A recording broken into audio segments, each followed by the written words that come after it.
నమస్తే అండి. ఈరోజు మనం ఈ పాటలో మనం తీసుకునేది ఏంటంటే మనం అన్ని రకాల మనుషులు కూడా సంఘంలో కనిపిస్తూ ఉంటారండి. అంటే అన్ని రకాలు అంటే సపోజ్ ఇప్పుడు మనం రాజుల కాలంలో చూసుకుంటే, ఆ రాజులు మహారాణులు వేసుకునే నగలు, జ్యువెల్స్ అంటే ఎలా ఉండేవి? దాని తర్వాత ఆళ్ళ ఫ్యామిలీ మెంబర్స్ మహారాణి కాకుండా మిగిలిన ఫ్యామిలీ మెంబర్స్ రాణులు కాకుండా వాళ్ళేసుకునే జ్యువెలరీ వాళ్ళకన్నా కొంచెం తక్కువగా ఉండేది. ఆ తర్వాత వాళ్ళ దాసీలు కూడా అసలు ఏం వేసుకోకుండానో లేకపోతే సగం సగం బట్టలు కట్టుకునే ఉండేవాళ్ళు కాదండి. వాళ్ళు వేసుకునేవి కూడా చాలా డిఫరెంట్‌గా ఉంది. మనకు కూడా ఈ సినిమాల్లోనే కొన్ని బుక్స్‌లోనే చదువుతూ ఉంటే అర్థమవుతుంటాయి. అలాగే వర్తకుల భార్యలంటారు వాళ్ళని. ఇది ఆ వర్తకుల భార్యలు వేసుకునేటటువంటిది వాళ్ళ వర్తకాన్ని బట్టి వాళ్ళ నగలు, వాళ్ళ స్టేటస్సు ఉండేది. అది అప్పుడు ఉందండి, ఇప్పుడు ఉంది. అందులో ఏమాత్రం చేంజ్ లేదు. అది అప్పుడు అలాగే జరిగింది, ఇప్పుడు అలాగే జరిగింది. అలా అని చెప్పేసి దాని ఒక్కదానికైనా వాల్యూ అంటే నేను ఒక ఎగ్జాంపుల్ చెప్తాను మీకు.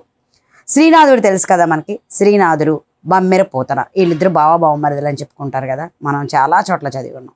శ్రీనాథుడిని ఎప్పుడు కూడా కవి ఆయన, ఈయన కవి, ఇద్దరూ కవులే. ఆయన్ని శ్రీనాథుడిని ఎప్పుడు కూడా మనుషులు ఇలా మోసుకుని వస్తూ ఉండేవాళ్ళు, ఎక్కించుకుని మన పల్లకి మీద. అలాగే మన బమ్మెర పోతన ఎప్పుడు దున్నుకుంటూ ఉండేవాడు అంట నాగలితో. అక్కడ కొన్ని పద్యాలు వచ్చినాయని కూడా మనం విన్నాము, అందరికీ తెలిసిన విషయాలే. మళ్ళా దానికోసం నేను వెళ్ళట్లేదు, ఎందుకంటే టాపిక్ డైవర్ట్ అయిపోతుంది.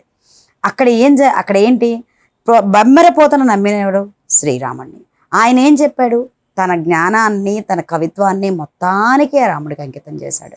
అది ఆయన కోరుకున్నవే, అది ఆయన ఎంచుకున్న దారి. అలానే బమ్మెర పోతన. అలానే శ్రీనాథుడు తక్కువ అని చెప్తామా మనం? శ్రీనాథుడు తక్కువ కాదు. శ్రీనాథుడు ఎంత కవి సార్వభౌముడు శ్రీనాథుడు. రాజుల మీద రాయొచ్చు, అతనికి ఆ విధమైన సౌభాగ్యం ఆయనకి ఇష్టం. ఆయనకి ఏది ఆ నగలు ఇది ఎలా పలకిలో మోయించుకోవటం, ఆయన దాన్ని సౌభాగ్యంగా కోరుకున్నారు. ఆయన గొప్ప కవి కదా. ఆయన అసలు మనం ఏమన్నా మా వంక పెట్టగలమా? సో ఆయనవే ఆయన. అలానే బమ్మెన పోతని మనం మాట్లాడగలిగే శక్తి మనకుంది ఆయన గురించి. ఆయనవే ఆయన. ఇందులో ఎవరు ఎక్కువ ఎవరు తక్కువ అంటే ఏం చెప్తాం? ఏమీ మనం చెప్పలేం. ఆయన కవిత్వం బాగుందా, ఈయన కవిత్వం బాగుందా అంటే మనం ఏం చెప్తాం? చెప్పలేము. మనం అలాంటి వాళ్ళకి అది అసాధ్యం. చాలామంది పండితులకు అసాధ్యం కాకపోవచ్చు, కానీ మనకే అసాధ్యం. కాకపోతే ఇక్కడ స్కోప్ ఒకటి మనం ఆలోచించాలి. బమ్మెర పోతన చెప్పినటువంటి విశ్లేషణలో కానీ, బమ్మెర పోతన చెప్పినటువంటి కొన్ని ఏంటంటే వాళ్ళ గురించి వర్ణన కానీ చెప్పేటప్పుడు అనంతం అనమాట. There is no limit for Bammera Potana subject. ఎందుకంటే అది భగవంతుడు, అక్కడ లిమిటేషన్ లేదు. బట్ ఇక్కడ వెరాజ్ మనం శ్రీనాథుడి దగ్గరికి వచ్చే కొంత లిమిటేషన్ ఉంది. తన మనుషులు చేసుకున్నాడు, తన మనుషుల్లోనే ఆ విధంగా ఇదే వర్ణన చేయగలిగాడు. సో ఇవి రెండు తేడాలు. ఆయన ఎంచుకున్నది అది, ఈయన ఎంచుకున్నది ఇది. ఎవరి దానికి సంబంధించి వాళ్ళు నడుస్తున్నారు. మనం కూడా అంతేనండి. మనం కూడా డెఫినెట్గా అంతే.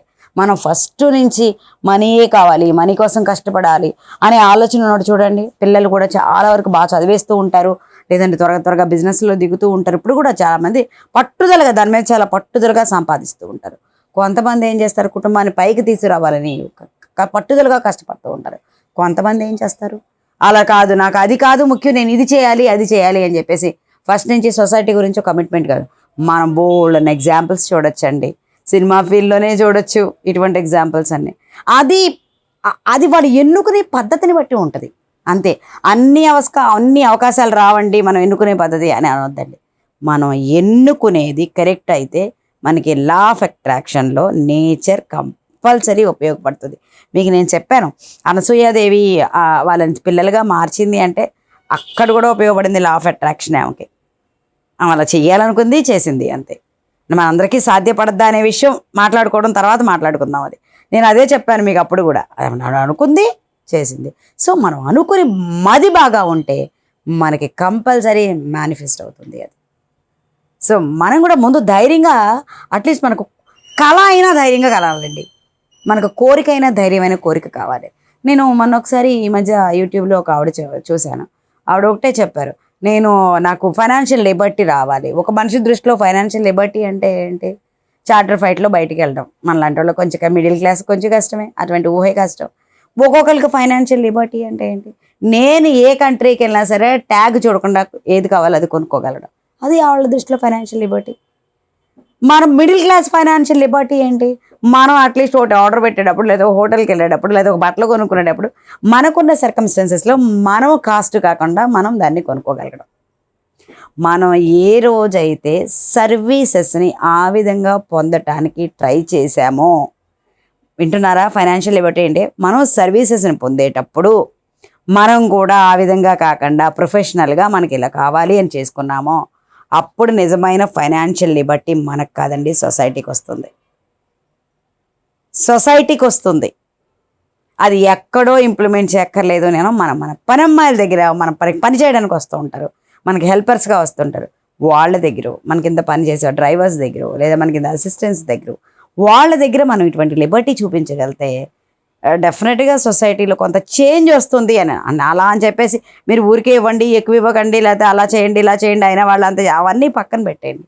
ఫస్ట్ ఆఫ్ ఆల్ నేను మాట్లాడితే మనలో పాజిటివిటీ గురించి. మనలో పాజిటివిటీ. మనం ఇస్తూ ఉంటాం వాళ్ళకి డబ్బులు చెప్పండి, జూడి ఇంత అడిగింది తీసుకుంది అని ఇచ్చే కన్నా కూడా ఈ పని చేసింది మనం ఇస్తున్నాము, ఇస్తున్నాం అంతే అయిపోయింది.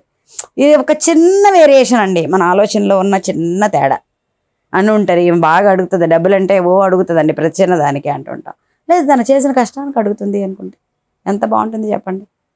అలాగే కదా మనం అనుకోవాలి. అది చాలా సాటిస్ఫాక్షన్ ఇస్తుందండి. నేను చాలా విషయాల్లో నేను ఇది ఫాలో అయ్యి చూశాను, ఫాలో అవుతూ ఉంటాను. అది మీరు కూడా ఫాలో అవ్వండి, ఒకసారి చూసుకోండి. అదే ఇస్తాం, ఎక్స్ట్రా ఇవ్వం. కానీ మన ఆలోచన, మన మదిలో మనం ఆలోచన, నేను చెప్పేది అది మన కోసమే, వాళ్ళ కోసం కాదు. వాళ్ళకి ఎలాగైనా వచ్చే డబ్బు వచ్చేస్తుంది, వాళ్ళకేం చేంజ్ రాదు, నీలో చేంజ్ వస్తుంది. ఆ విధమైన ఆలోచన వల్ల నీలో చేంజ్ వస్తుంది. అది మనం గమనించుకోవాలి. ఓకే అండి, ఉంటాను. నమస్కారం. మీకు ఈ వీడియో నచ్చితే సబ్స్క్రైబ్ చేయండి, లైక్ చేయండి. ఇటువంటి వీడియోస్ మళ్ళీ రావాలి అంటే గంట కొట్టండి.